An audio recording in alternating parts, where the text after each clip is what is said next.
अस्सलामुअलैकुम नाजरीन, आप देख रहे हैं मुबश्शिर लुकमान यूट्यूब चैनल। मैं हूं महविश तबस्सुम। नाज़रीन, इस वक्त पाकिस्तान तहरीक इंसाफ और ARY न्यूज दोनों ही मुश्किलात का शिकार नजर आ रहे हैं। ARY न्यूज के डायरेक्टर न्यूज अम्माद यूसुफ को कल गिरफ्तार कर लिया गया और दूसरी तरफ हम देखते हैं कि शहबाज गिल साहब भी काफी मुश्किलात का शिकार है। 4 रुकनी तफ्तीशी कमेटी बना दी गई है। तो मुबश्शिर साहब, अब आप कैसे देख रहे हैं शहबाज गिल साहब के इस केस को? देखिए, सबसे पहले तो मैं आपको एक बात बताऊं कि जितना कंडेम किया जाए शहबाज गिल को और उनकी स्टेटमेंट को उतना कम है, और इसकी हम इजाज़त नहीं दे सकते कि हमारे मुल्क के इदारों को वो इस तरह से करें और फिर ऊपर से म्यूटनी के लिए वो इंसिगेट करें लोगों को। बट अब क्योंकि अदालत में मामला, तो मैं उस पर ज़्यादा नहीं कहना चाहता। 2 दिन का उनका जिस्मानी रिमांड है पुलिस के पास, तो अब सब्जेक्ट इस मैटर है, let the matter be decided by the court and then. मैंने तो अपना ओपिनियन दे दिया जो मेरा उनके बारे में है। सर आपने जी बोले जी मैं कही थी ARY न्यूज के बारे में भी कल आप यही कह रहे थे ना कि ये जल्दी नहीं खुलेगा, और ये तो वाकई लग रहा है कि और भी मुश्किलात इनकी बढ़ गई। मैंने आपको कहा था, अम्माद यूसुफ साहब की एक रीजन है उनके जाने की, क्योंकि अपेरेंटली जो इन्वेस्टिगेशन हुई है इनिशियल, उसमें अथॉरिटीज़ का ये कहना है कि जी अम्माद यूसुफ और शहबाज गिल और फवाद चौधरी, इन 3 लोगों ने मिलकर वो प्लान किया था सारा, और वो बीपर वगैरह, और वो बीपर उस तरह से किया और इसलिए वो अनइंटरप्टेड गया and it was a planned out thing. देखिए, कोई भी चैनल जो होता है ना, उसकी पॉलिसीज़ बड़ी क्लियर होती हैं और वो ऐसे नहीं चल सकती चीज़ें। एक आधा जुमला चला जाता है, एक आधा लफ्ज़ चला जाता है, लेकिन आपने भी चैनल्स पे काम किया, तो इस तरह से चलता नहीं है। और गुजारिश है कि ये कई महीनों से कैंपेन चल रही थी। अब मुझे पता है आपने ARY पे भी काम किया। अब यह है कि ये कई महीनों से ये चीज़ चल रही थी और बड़ी कैटेगोरिकल किस्म की, आप देखें उनकी एडिटोरियल कंटेंट था जो आ रहा था। क्यों अरशद शरीफ को आज सुबह सुबह जाना पड़ गया? अब अरशद शरीफ कैसे गए हैं पेशावर से? यानी CM हाउस की गाड़ी आई है, उनको इस्लामाबाद से लेके गई है ताकि वो अरेस्ट वरेस्ट ना हो कोई, और पूरा पेशावर एयरपोर्ट पे उनको CM प्रोटोकॉल दिया गया और उससे उनको निकाला गया और फिर वो गए हैं यहाँ से। तो ये किस वक्त आपको ज़रूरत पड़ती है? जब आप स्टेट इंस्टीट्यूशंस के सामने आप एक सीसा पलाई दीवार बन के खड़े होते हैं। आप देख लें अभी इमरान खान की प्रेस कॉन्फ्रेंस, मुझे नहीं पता आपने उस पर कुछ सवाल करना है कि नहीं करना। बिल्कुल करना है। खान साहब बड़े घबराए हुए नजर आ रहे हैं। उस पर राय नहीं दूंगा अभी। घबराना नहीं है जी, मैंने कहा खान साहब कहते थे घबराना नहीं है, लेकिन आज की प्रेस कॉन्फ्रेंस में वो खुद बड़े घबराए हुए नजर आ रहे थे। लेकिन एक बात है, इमरान खान ने कंडेम नहीं किया शहबाज गिल को, ना शहबाज गिल की कई भी बात को कंडेम किया। तो ये जो है, ये बहुत एक खौफनाक मिसाल कायम कर रहे हैं इमरान खान साहब, और वो चाह रहे हैं कि फुल फोर्स पे लड़ाई। ऊपर से उन्होंने क्लिप्स दिखाने शुरू कर दिए। बेसिकली कौन से पूछे किसकी हुकूमत में ये सब कुछ हुआ था? खुद खान साहब की हुकूमत थी, तो खान साहब ने एक्शन नहीं लिया। क्यों नहीं लिया? अब अगर दूसरी हुकूमत है और वो एक्शन ले रही है तो अच्छा कर रही है, बहुत अच्छा कर रही है। और तीसरी चीज़ ये है कि मैं तो अब पैमरा को ये कहूँगा कि इन चीज़ों को बैन करे, हर किस्म की ये इस तरह की डिबेट को और प्रेस कॉन्फ्रेंस को, इन चीज़ों को बैन करे टीवी पे।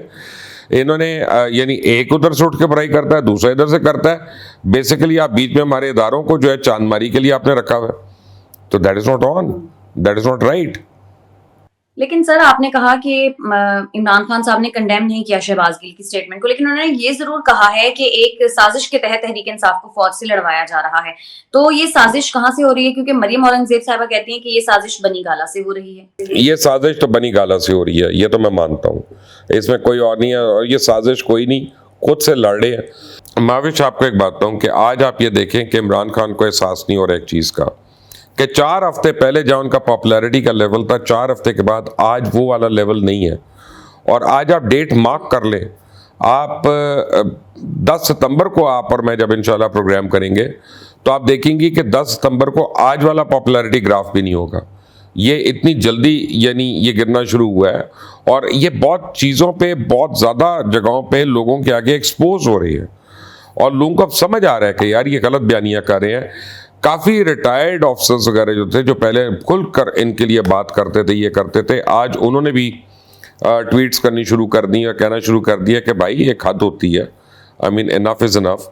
ऊपर मोनस राय के लिए AVM शाहिद लतीफ़ ने ट्वीट किया, उन्होंने कहा कि तुम पंजाब के जो फील्ड मार्शल बन गए हो खुद साख्ता, अपनी औकात में रहो, अपने जूतों के हिस्से में रहो और पहले कुछ सीख लो सियासत में गुर वगैरह, फिर उसके बाद बयान देना भी सीखना।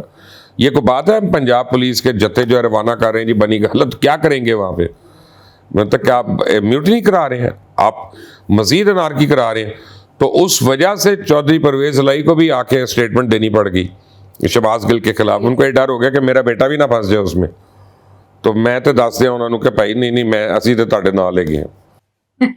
अच्छा सर, आपने अपने पिछले व्लॉग में ये कहा था कि 1-2 दिन में इमरान खान साहब शहबाज गिल की बलि चढ़ा देंगे, और आज खान साहब ने ये साथ में कह दिया कि अगर शहबाज गिल ने कुछ गलत किया है तो कानून के मुताबिक कार्रवाई करें। और हमने ये भी देखा कि शहबाज गिल जब आज अदालत में पेश हुए तो पाकिस्तान तहरीक इंसाफ का कोई भी कारकुन नहीं था।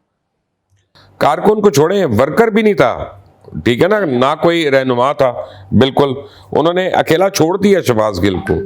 और उन्होंने मेरे ख्याल है उसका लॉयर जो है ना वो फैसल चौधरी को किया। फैसल चौधरी मुझे नहीं पता जिंदगी में कोई केस जीता भी है कि नहीं। हमारे एक केस में थे फैसल चौधरी साहब कई साल पहले, तो 2 पेशियों के बाद मैंने हाथ जोड़े, मैं वकील बदल रहा हूँ, आपकी मेहरबानी। तो अगर तो वही शहबाज गिल साहब का केस लड़ेंगे तो फिर तो आपको मैं अभी बता रहा हूँ केस का हाल क्या होना है। तो नहीं, अभी खान साहब खुद भी डिस्टेंस होंगे, 2 दिन आप और देख लीजिएगा। ये खान साहब हमेशा ये कहते हैं भाई fight your own battles, fight your own fights. वो कभी किसी के साथ नहीं खड़े होते। उन किसके साथ खड़े हुए हैं आज तक जिंदगी में? मुझे एक बंदा बताएं।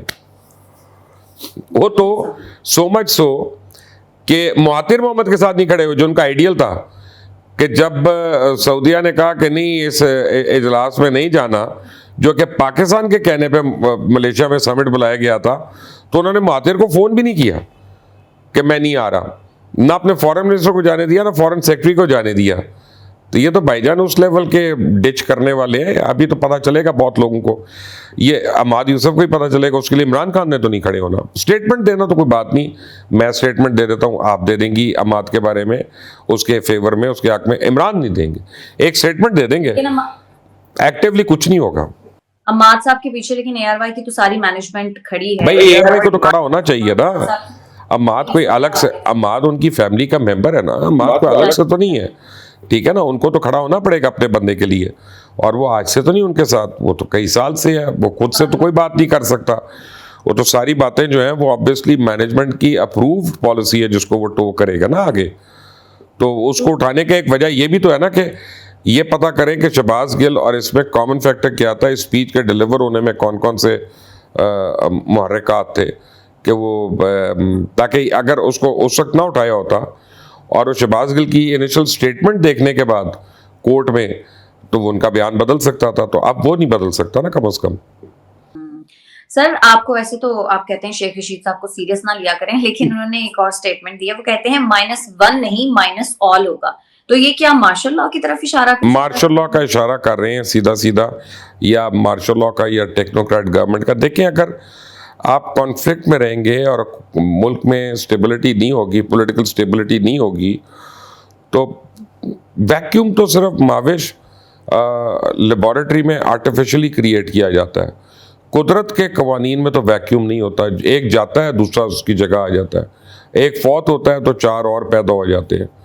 तो ये तो आप कह सकते हैं कोई अच्छा रिप्लेसमेंट है, कोई बुरी रिप्लेसमेंट है, कम अच्छी रिप्लेसमेंट है, लेकिन कुदरत के कवानीन में रिप्लेसमेंट होती है। अगर ये सियासतदान परफॉर्म नहीं करेंगे इस मुल्क के लिए, तो फिर इनको खुद ही सोचना है, जो शेख रशीद सोच रहे हैं वो फिर सारों को सोचना पड़ेगा। सर खान साहब ये कहते हैं कि आरिफ नकवी को जो पैसा है वो बिल गेट्स ने दिया, लेकिन ये बात भी सच है कि बिल गेट्स ने ही आरिफ नकवी के खिलाफ मुकदमा किया हुआ है अमेरिका में। तो ये फिर क्या बात हुई? उसकी वजह यह है कि आपने मुझे एक फंड दिया वहाँ से, और आप मुझे कहती हैं कि जी ये मैं आपको ऑस्ट्रेलिया से पैसे भेज रही हूँ, ये आपने एजुकेशन में बच्चों के स्कॉलरशिप्स के लिए आपने लगाने हैं। अब मैं उसको यहाँ पे स्टॉक मार्केट में इन्वेस्ट कर देता हूँ पकड़ के, या मैं उसको जो है ना वो किसी म्यूज़िक कॉन्सर्ट में लगा देता हूँ, या मैं उसको कहता हूँ कि यार मेरे दिल के करीब ये चैरिटी है, मैं इस चैरिटी के नाम पे दे देता हूँ, उसके लिए वो पैसे मिले नहीं है मुझे, तो फिर वो एक क्रिमिनल ऑफेंस है। आपको जिस चीज़ के लिए पैसे मिले होते हैं, जो आपने कह कर लिया होता है, अब वो आपके डिस्पोजल पे ज़रूर है, लेकिन आपने फ़र्ज़ करें मुझे एजुकेशन के लिए पैसे दिए हैं, तो ये मेरे डिस्पोजल पे है कि मैं ग्रामर स्कूल वालों के बच्चों को स्कॉलरशिप दूं, बीकन हाउस के दूं, या सिटी स्कूल के दूं, या किस बच्चे को मैं गवर्नमेंट स्कूल के बच्चों को दूं। ये नहीं है कि मैं उसको निकाल के मैं कह दूं अच्छा यार जो पाकिस्तान फिल्म प्रोड्यूसर एसोसिएशन है मैं उसको दे रहा हूं कि फिल्में बनाई जाए इस पैसे की जो मुझे स्कॉलरशिप के लिए पैसे आए थे। तो आप जब मिसयूज ऑफ फंड्स करते हैं या मिस अप्रोप्रिएशन ऑफ फंड्स, तो उससे बड़ा क्राइम कौन सा होना। और फिर और चोरी क्या होता है, व्हाइट कॉलर क्राइम क्या होता है।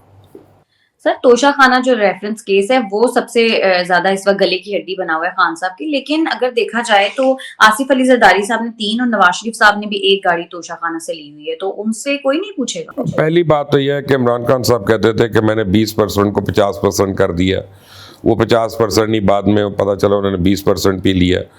दूसरा, आप कारोबार नहीं कर सकते। तीसरी बात यह है कि ज़रूर लिया होगा, मुझे नहीं पता, लेकिन मैं इतना जानता हूँ कि रिचर्ड निक्सन जब वाटरगेट स्कैंडल में फंसा था तो उसने लोगों को कहा, रिपोर्टर्स को, कि जनाब कौन सा प्रेसिडेंट है जिसने ये नहीं किया जो मैं कर रहा हूँ। उनका किया होगा, तुम पकड़े गए हो, तुम्हारे से अब शुरू होंगे ताकि आइंदा कोई ना करे। तो ये कोई एक्सक्यूज़ नहीं है कि जी फलां ने भी किया, मैं आपको कहूँ मैंने कत्ल कर दिया लेकिन पता नहीं कितने हज़ार लोगों ने पहले कत्ल किया, यार आप मुझे क्यों पकड़ रहे हैं, पहले उनको पकड़ ले, उनके कत्ल को उनको। ये नहीं होता कानून में।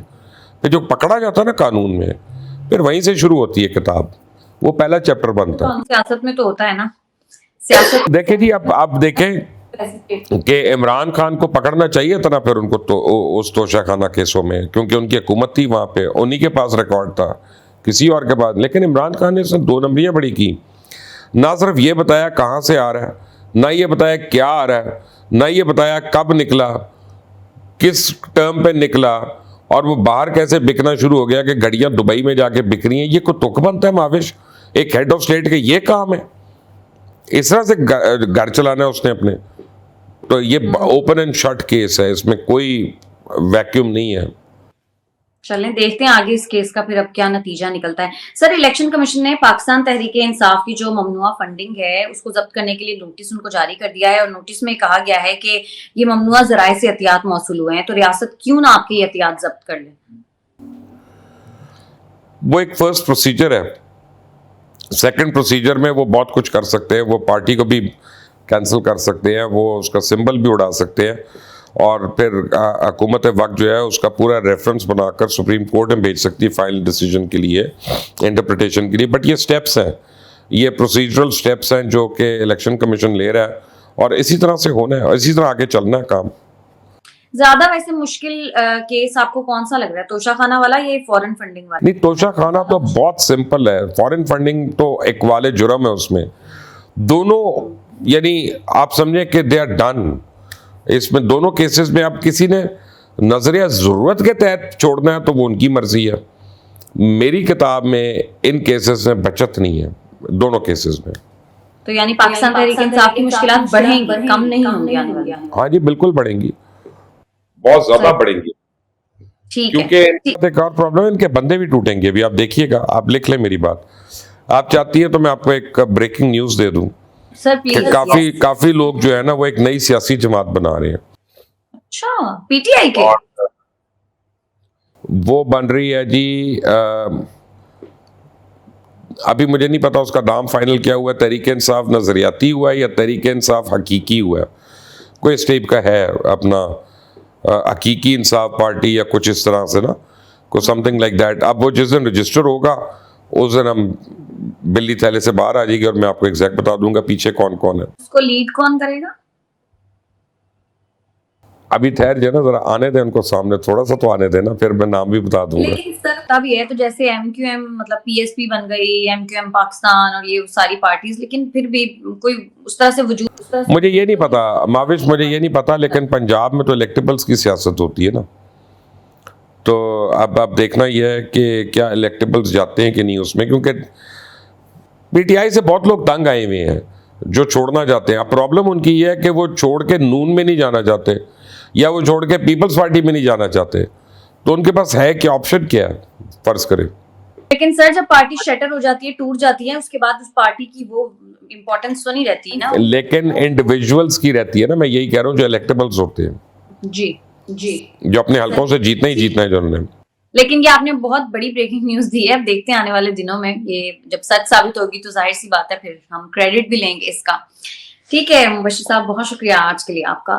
नाज़रीन, आज के प्रोग्राम से इतना ही। वीडियो पसंद आती है तो हमारे चैनल को कर दें लाइक, सब्सक्राइब और शेयर, और अपनी कीमती राय से हमें जरूर आगाह कीजिएगा। हमें इजाजत दें। अल्लाह ने